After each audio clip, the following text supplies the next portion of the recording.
3 ദിവസങ്ങളിലായി കല്ലേക്കാട് വ്യാസ വിദ്യാപീഠത്തിൽ നടത്തിയ ബാലഗോകുലം സംസ്ഥാന വാർഷിക സമ്മേളനത്തിന് സമാപനമായി.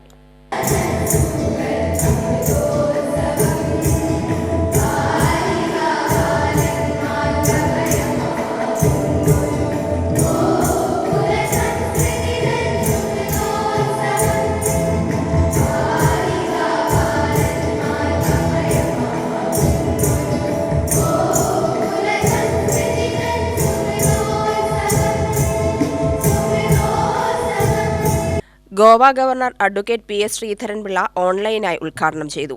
ഭാരതത്തിന്റെ സനാതന മൂല്യങ്ങൾ കാത്തുസൂക്ഷിക്കണമെന്ന് അഡ്വക്കേറ്റ് പി. എസ്. ശ്രീധരൻപിള്ള പറഞ്ഞു.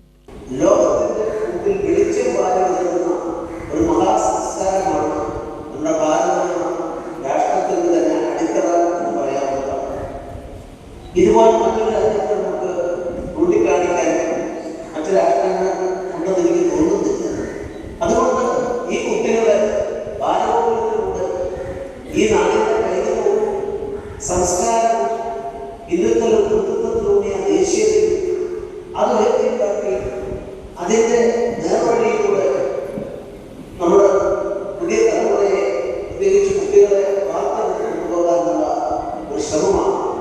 ബാലഗോകുലം ഉത്തര കേരള അധ്യക്ഷൻ എൻ. ഹരീന്ദ്രൻ അധ്യക്ഷനായി. Doctor K. P. Nandakumar, doctor P. Krishnadas, K. P. Baburajan, V. Sreekumaran എന്നിവർ പ്രസംഗിച്ചു.